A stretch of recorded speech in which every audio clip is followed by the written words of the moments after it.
Shalom, salam mujizat buat Bapak Ibu Saudara sekalian. Karena saya percaya Tuhan Yesus yang kita sembah itu Tuhan yang penuh dengan mujizat, sanggup buat mujizat. Karena itu setiap hari dalam hidup ini kita pasti akan melihat mujizat demi mujizat terjadi dalam hidup saudara. Haleluya. Nah, karena itu Bapak Ibu Saudara, hari ini kita akan mendengarkan pesan Tuhan, melanjutkan episode yang kemarin berkaitan dengan keadaan atau tanda hari-hari terakhir sebelum Kristus itu menyatakan dirinya. Kita baca ulang 2 Tesalonika pasal yang kedua, ayat 3 sampai ayat yang ke-8. Demikian firman Tuhan. Janganlah kamu memberi dirimu disesatkan orang dengan cara yang bagaimanapun juga. Amin, Bapak Ibu Saudara. Kita sepakat sama-sama kita tidak akan membiarkan diri kita disesatkan orang dengan cara yang bagaimanapun juga. Amin.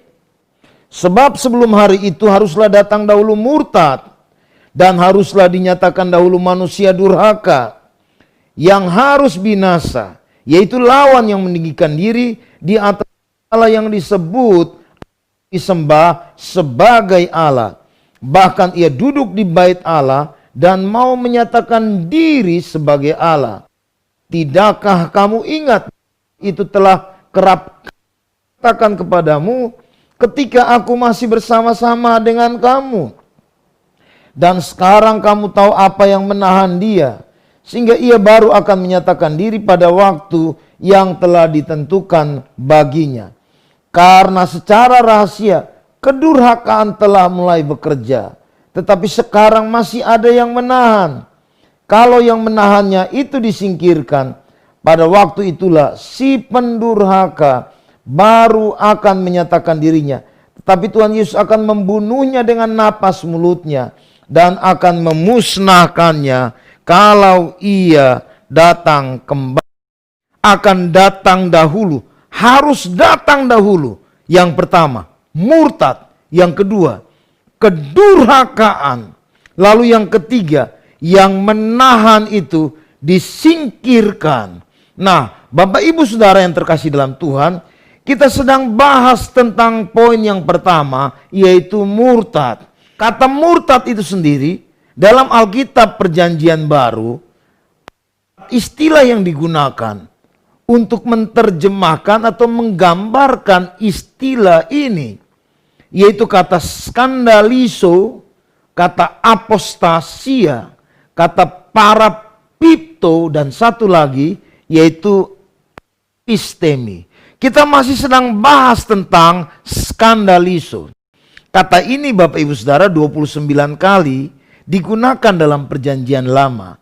Nah, kata skandalizo itu punya pengertian perbuatan yang memalukan atau yang menurunkan martabat seseorang, yang menyebabkan orang jadi tersandung, itu pun artinya skandalizo. Kecewa dan menolak. Kata ini juga digunakan untuk menerjemahkan ketersinggungan. Nah, kata yang lain yang dipakai dalam kaitan dengan skandalizo yaitu kata skandalon. 15 kali digunakan dalam Perjanjian Baru, yang punya pengertian jebakan atau ajakan yang kemudian membuat seseorang akhirnya jatuh dalam dosa, bahkan sampai membuat orang itu menjadi murtad. Nah, mari kita akan tinjau sama-sama peristiwa-peristiwa yang menolong kita untuk memahami hal-hal yang bisa menjebak hidup kita, sehingga kita mungkin bisa mengalami yang disebut dengan skandalizo. Kita mungkin bisa mengalami yang disebut dengan murtad. 2 episode sebelumnya kita menemukan di situ bahwa ada 3 hal yang bisa menjebak seseorang atau menyebabkan seseorang mengalami skandalizo. Yang pertama yaitu kefasikan. Yang kedua yaitu karena tidak berakar, tidak tertanam. disebabkan karena batu-batu penghalang yang ada dalam hidup dia. Ini bicara tentang kepahitan, hal-hal luka hati, dan hal-hal yang lain yang menyebabkan kebenaran Alkitab itu sulit untuk tertanam dalam diri orang itu. Yang ketiga, yaitu faktor ketersinggungan. Dan dari semua contoh kasus, saya mau bilang begini, bahwa tidak ada seorang pun yang luput atau yang lolos dari gambaran-gambaran ini. Itu sebabnya mari kita jaga hidup kita. Sekali lagi kita buat komitmen bersama. Saya tidak akan membiarkan diri saya disesatkan dengan cara yang bagaimanapun juga. Amin. Hari ini kita mau bahas tentang kecewa dan menolak Yesus. Saya percaya dalam hidup ini ada banyak hal yang bisa membuat kita dari hari ke hari, waktu ke waktu mengalami kekecewaan. Contoh dari perjanjian lama, kisah Kain dan Habel. Kain sampai bunuh adiknya Habel hanya karena kecewa.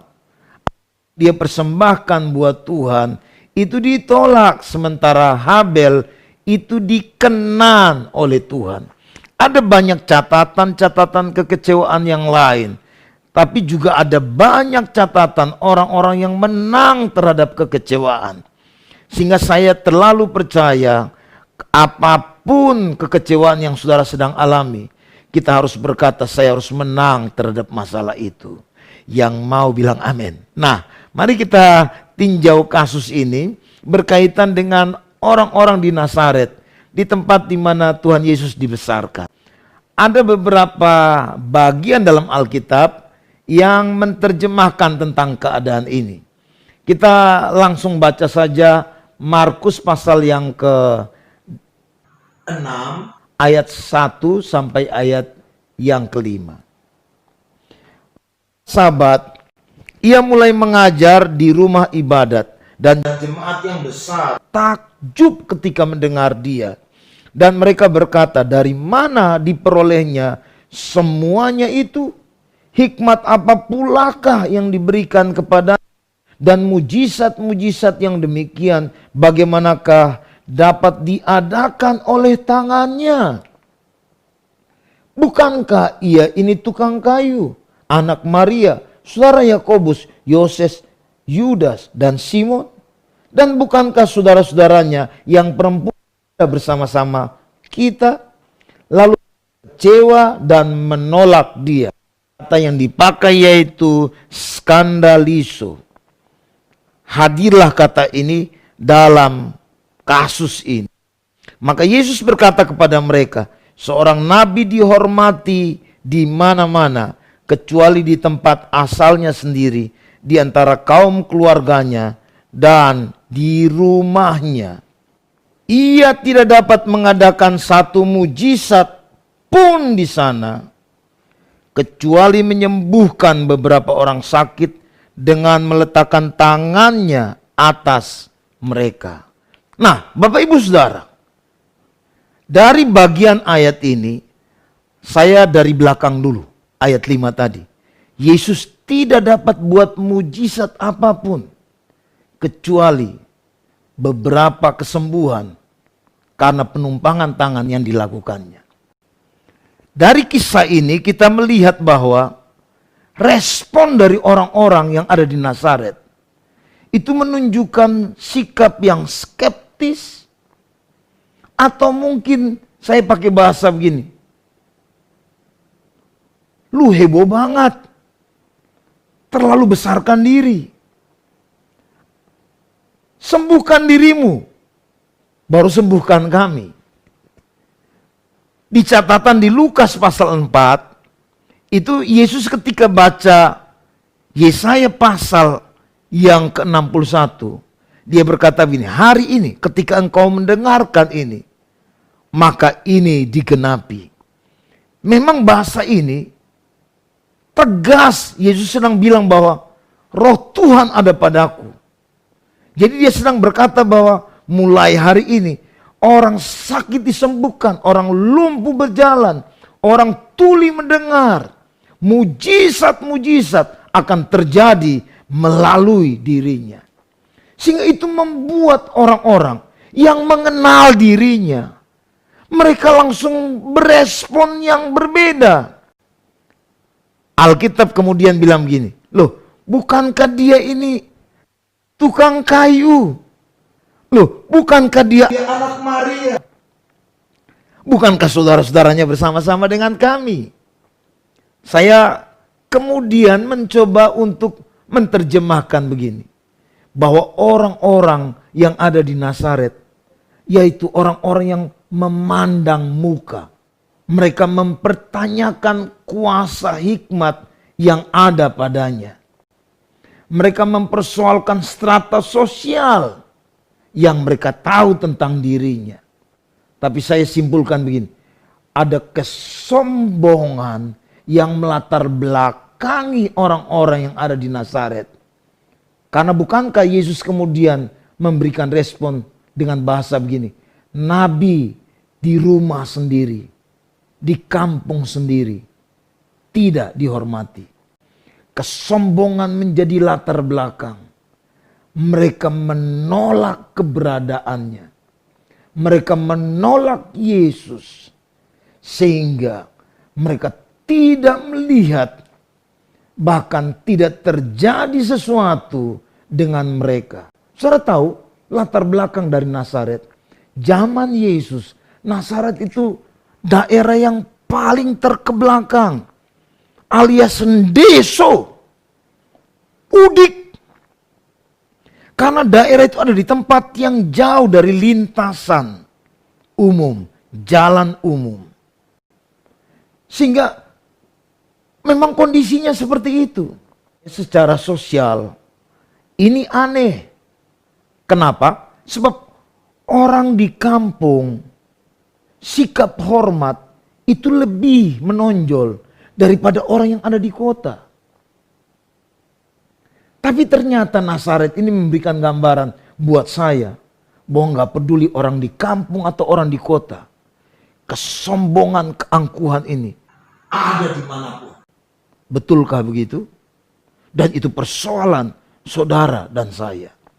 Nah, kalau sampai itu menjadi latar belakang sehingga kita kecewa dan menolak, kita nggak lihat mujizat apa-apa, kita yang rugi.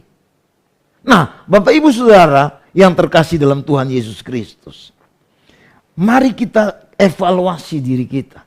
Kalau kesombongan terukur ada dalam kehidupanmu, dan banyak kali ketika engkau bereaksi selalu menggambarkan ada keangkuhan, kesombongan dalam dirimu, itu potensi bagimu untuk mengalami yang disebut dengan skandaliso atau murtad.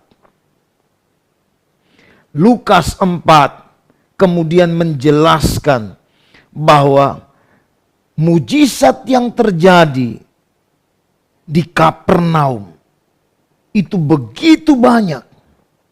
Karena memang orang-orang di sana, mereka hidup dalam kerendahan hati. Mereka begitu hormat kepada Tuhan.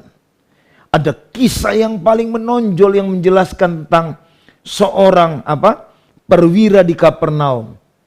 Ketika Yesus mau datang ke rumahnya, dia bilang begini, saya tidak layak menerima engkau di dalam rumahku. Ucapkan sepatah kata saja, saya percaya hambaku pasti sembuh.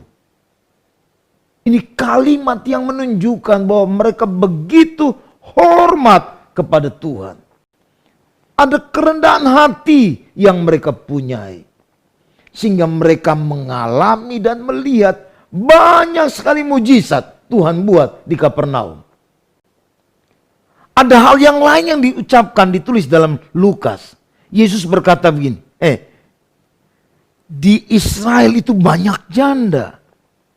Tapi ternyata Elia diutus bukan kepada salah satu dari antara mereka, melainkan kepada seorang perempuan janda di Sarfat di tanah Sidon.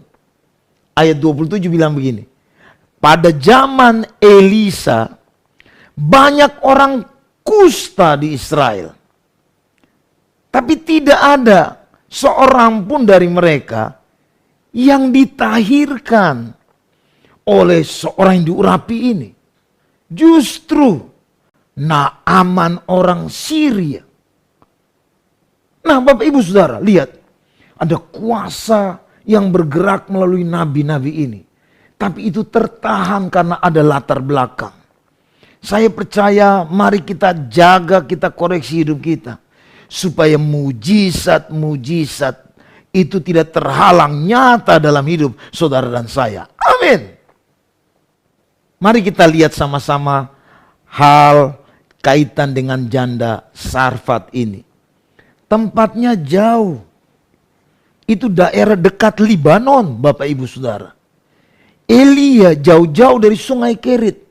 Pergi ketemu janda Sarfat. Kita tahu cerita itu Bapak Ibu Saudara. Tuhan memang perintahkan Elia ke Sarfat.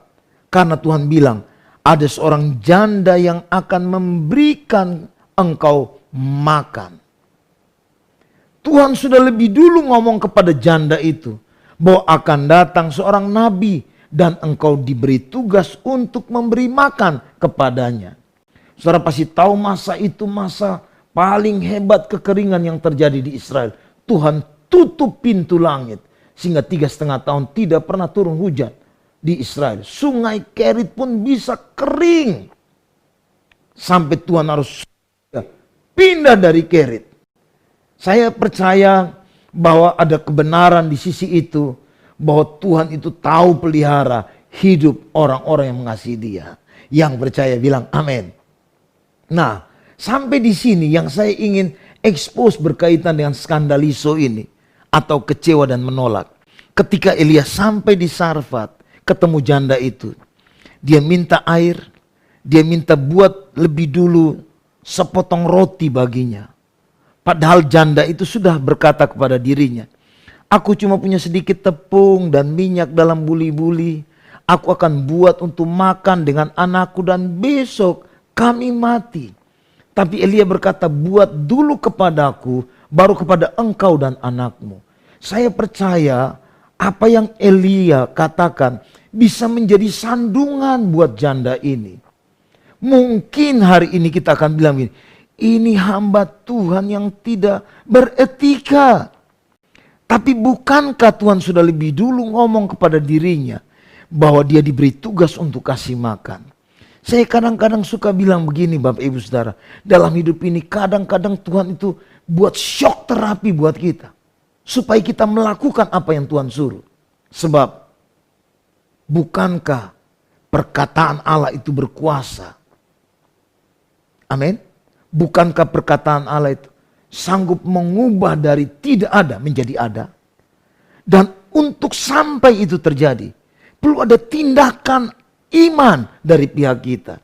Karena itu bahasa Elia, untuk berikan dulu kepadaku, baru kepada engkau dan anakmu. Dia hanya sedang mengarahkan janda ini untuk melakukan apa yang Tuhan sudah lebih dulu perintahkan buatnya. Dan benar, janda ini melihat setiap hari tersedia minyak dan tepung dalam buli-buli sampai turun hujan. Itu jaminan, itu berkat yang dia terima semasa kekeringan yang terjadi di Israel pada waktu itu. Dan saya berdoa, kita sedang menghadapi keadaan yang sulit, apapun yang terjadi. Satu hal yang perlu saudara dan saya perhatikan, jangan kecewa dengan Tuhan. Kalau misalnya mungkin engkau bilang ini, kenapa Tuhan membiarkan keadaan ini terus berlarut-larut terjadi? Tapi yang perlu kita buat, lakukan firman Tuhan. Apa yang Tuhan perintahkan kepadamu, buatlah itu. Karena firman Tuhan itu ya dan amin. Firman Tuhan itu berkuasa menciptakan sesuatu yang tidak ada menjadi ada. Haleluya. Hal yang kedua, yaitu kaitannya dengan pengurapan yang ada pada Elisa. Ada banyak orang kusta di Israel tapi tidak ada yang ditahirkan. Alkitab memberikan cerita catatan lengkap buat saudara saya. Ada seorang panglima tentara namanya Naaman. Di rumahnya ada seorang budak perempuan dari Israel yang dibawa oleh Naaman ketika bangsa ini menjajah, menduduki kerajaan Israel. Ketika dia melihat kusta di tubuh Naaman, dia berkata begini, Tuan, di Israel ada seorang nabi yang dapat menyembuhkan engkau dari penyakit kustamu. Saya mau bilang di sini buat saudara, terlihat di sini bahwa orang ini adalah orang yang sekalipun pemimpin, seorang pembesar, tapi rendah hati hidupnya. Sehingga dia sepertinya mendapat perkenanan Tuhan untuk melihat mujizat melalui hamba Tuhan yang namanya Elisa. Ketika dia sampai di Israel, Raja Israel pun memberikan respon yang sangat mengagetkan. Karena dia berkata, Allahkah aku ini yang bisa mematikan dan menghidupkan?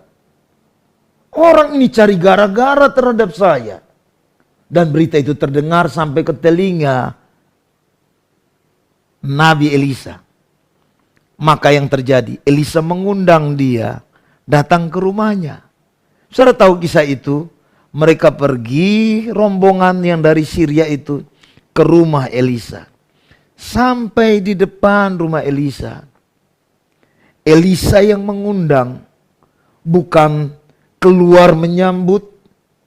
Justru yang diceritakan di sana, pembantunya Elisa itu diutus untuk menjumpai Naaman, hanya untuk bawa pesan bahwa kau pergi ke sungai Yordan mandi 7 kali, benamkan dirimu 7 kali, maka engkau menjadi sembuh. Saudara, ini ujian kekecewaan hadir dalam kehidupan tokoh besar ini yang luar biasa. Dia sempat kecewa dengan sikap Elisa, tapi kemudian dia ditolong oleh orang-orang yang bersama-sama dengan dia.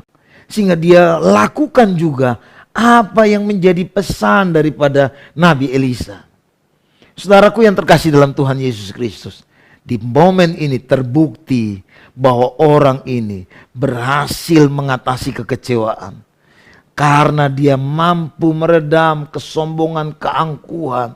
Dia datang dengan kerendahan hati menjumpai Elisa. Dan saya mau bilang buat Bapak Ibu Saudara, akhir daripada tindakan dia melihat mujizat terjadi. Kustanya hilang dari tubuhnya. Dia kemudian datang kepada Elisa. Dia kamsyah buat Elisa. Kemudian dia membuat keputusan untuk menyembah Allah yang disembah oleh Elisa. Haleluya. Satu hal yang kembali saya mau jelaskan dari kasus ini. Kesombongan bisa menjadi penghalang bagimu untuk kecewa dan menolak Tuhan. Karena itu buang kesombongan dari dirimu. Amin. Buang itu. Potong itu. Kerat itu. Cangkul itu. Bantai itu dari hidup kita. Supaya tidak ada penghalang dari hidup kita. Dalam perjalanan iman kita. Kita terus lihat mujizat demi mujizat dalam hidup kita. Haleluya.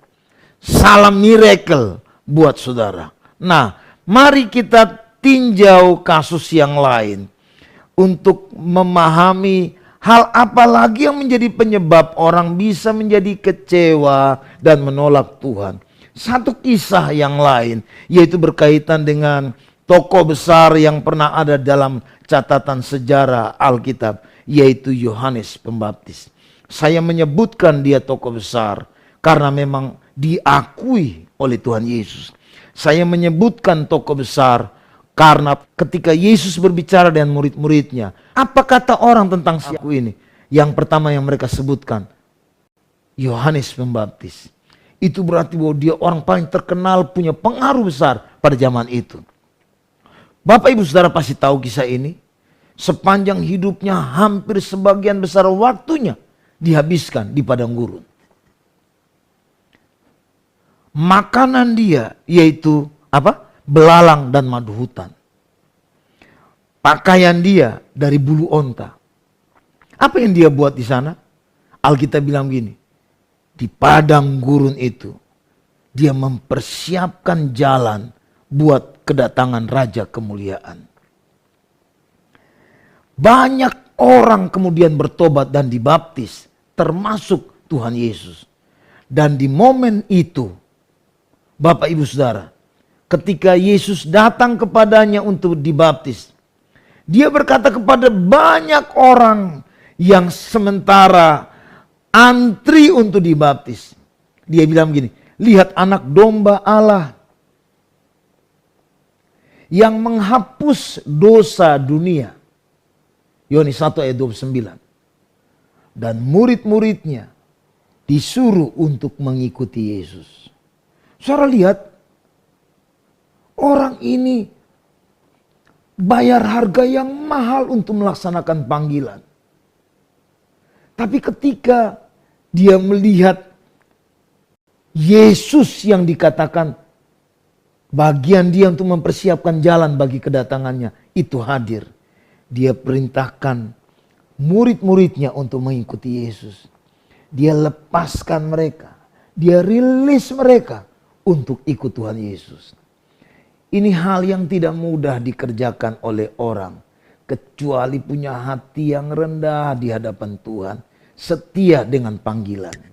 Klimaks daripada perjalanan Yohanes, yaitu gara-gara teguran kerasnya terhadap Herodes, akibat mengambil istri saudaranya, yaitu Filipus. Yohanes membaptis di penjara. Nah, karena di penjara ini, skandaliso kata itu hadir. Itu sebabnya saya mau ajak kita baca sama-sama Lukas 7 ayat 22 sampai ayat yang ke-23. Ketika Yohanes mendapat kabar tentang segala peristiwa yang terjadi itu dari murid-murid, ia memanggil 2 orang dari antaranya dan mereka bertanya kepada Tuhan, apakah yang akan datang itu? Haruskah kami menantikan seorang yang lain? Dan Yesus menjawab mereka, pergilah dan katakanlah kepada Yohanes, apa yang kamu lihat dan kamu dengar. Orang buta melihat, orang lumpuh berjalan, orang kusta menjadi tahir, orang tuli mendengar, orang mati dibangkitkan, dan kepada orang miskin diberitakan kabar baik. Lalu kemudian dia berkata, berbahagialah orang yang tidak menjadi kecewa dan menolak. Kata skandaliso hadir di situ. Saudaraku yang terkasih dalam Tuhan Yesus, saya sebelum buru-buru untuk mengajak kita melihat sebab sampai dia mempertanyakan keberadaan Yesus, mari kita perlu kenal tokoh ini lebih lagi. Ketika ditanya oleh para imam-imam, apakah engkau? Dia bilang, aku bukan Mesias. Apakah engkau Elia? Dia bilang, aku bukan Elia. Apakah engkau nabi yang akan datang? Dia juga berkata bahwa aku bukan nabi yang akan datang. Tapi akulah suara orang yang berseru-seru di padang gurun. Luruskanlah jalan bagi Tuhan. Saudara, dia berkata tentang Yesus dalam Yohanes pasal 1 itu bahwa buka tali kasut pun aku tidak layak. Apa yang kira-kira kita bisa terjemahkan dari orang ini? Dia tahu siapa dirinya dalam panggilan dan pelayanan. Dia begitu rendah hati. Selain dia berkata bahwa buka tali kasut pun aku tidak layak, yang dia katakan tentang Yesus, aku telah melihat roh Tuhan dari langit turun seperti burung merpati dan tinggal di atas Yesus. Saudaraku yang terkasih dalam Tuhan Yesus Kristus, tokoh ini kemudian Yesus katakan tentang dirinya bahwa semua yang lahir dari perempuan yang pernah ada tidak sebesar dia. Luar biasa. Yesus memberikan penghargaan dan kehormatan kepada Yohanes dalam semua pelayanan yang dia telah lakukan. Boleh saya katakan bahwa dia seorang yang sangat setia, berani menentang ketidakbenaran, rendah hati, tidak mementingkan diri sendiri, melaksanakan perintah Tuhan. Kalau dia mempertanyakan, apakah kami harus menantikan yang lain? Menurut saya, mungkin karena dia berada di masa transisi,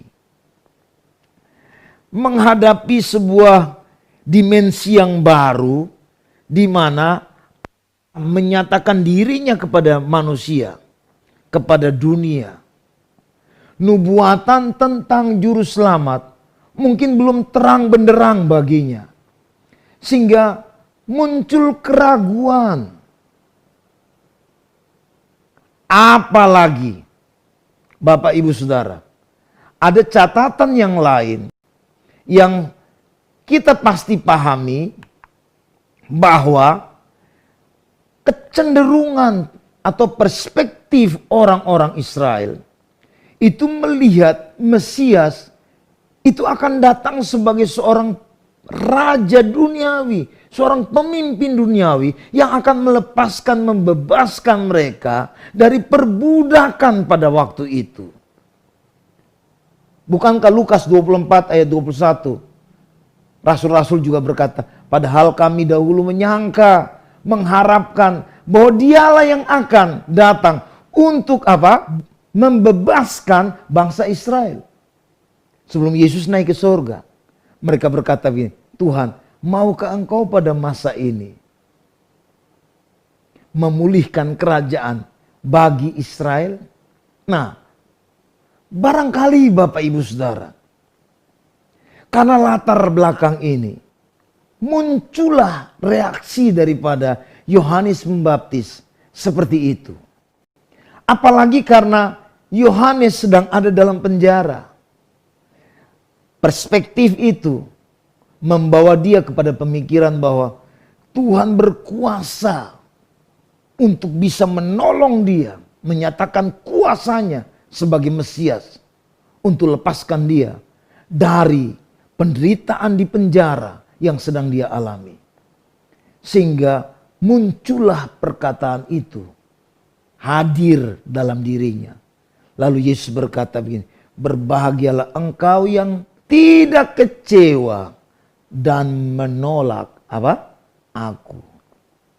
Dari semua kemungkinan-kemungkinan yang lain, termasuk tadi dia kepingin kalau orang lain lihat mujizat. Anak muda di Naim dibangkitkan. Hamba daripada perwira Kapernaum itu sembuh. Dan banyak mujizat yang lain. Mungkin dia katakan, kalau orang lain ditolong, mestinya saya juga. Sehingga muncullah pertanyaan tentang keberadaan Yesus. Tapi ada hal yang menolong saya untuk mengungkapkan hal ini. Dan saya percaya ini salah satu hal yang perlu kita pahami untuk menjaga kita jangan sampai kita menjadi kecewa dan menolak. Yohanes pasal 1 ayat 31 dan ayat 33.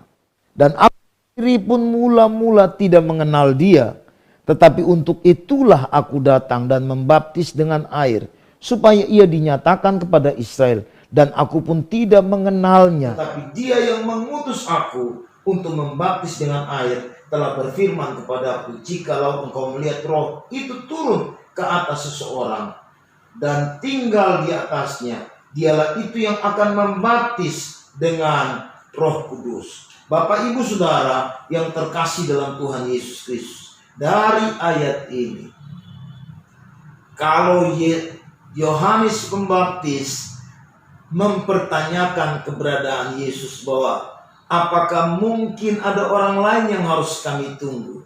Saya terlalu percaya bahwa ayat ini mengungkapkan kepada kita bahwa Yohanes belum mengenal Yesus secara pribadi.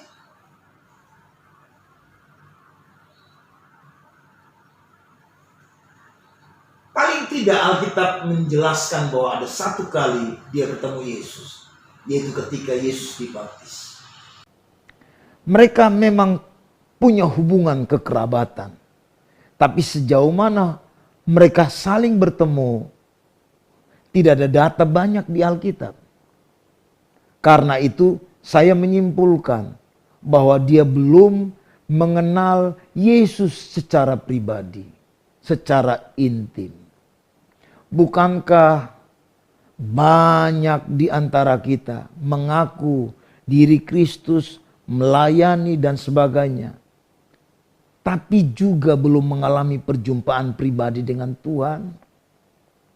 Malam ini pastikan, kalau engkau mengalami perjumpaan pribadi dengan Tuhan, saya percaya ujian apapun hadir dalam hidupmu, engkau tidak akan kecewa dan menolak Tuhan. Rasul Paulus, orang yang pernah memusuhi orang-orang yang percaya Kristus, kemudian mengalami perjumpaan dengan Tuhan Yesus. Apa yang terjadi dalam hidup dia selanjutnya? Banyak penderitaan yang dia alami. Tapi tidak pernah membuat dia kecewa dengan Tuhan. Petrus, orang yang pernah mengalami perjumpaan pribadi. Dia gagal mengikuti Yesus. Tapi kemudian Yesus pulihkan keberadaan dia. Apa yang terjadi dengan dirinya? Dia melayani habis-habisan. Bahkan sampai akhir hidup dia.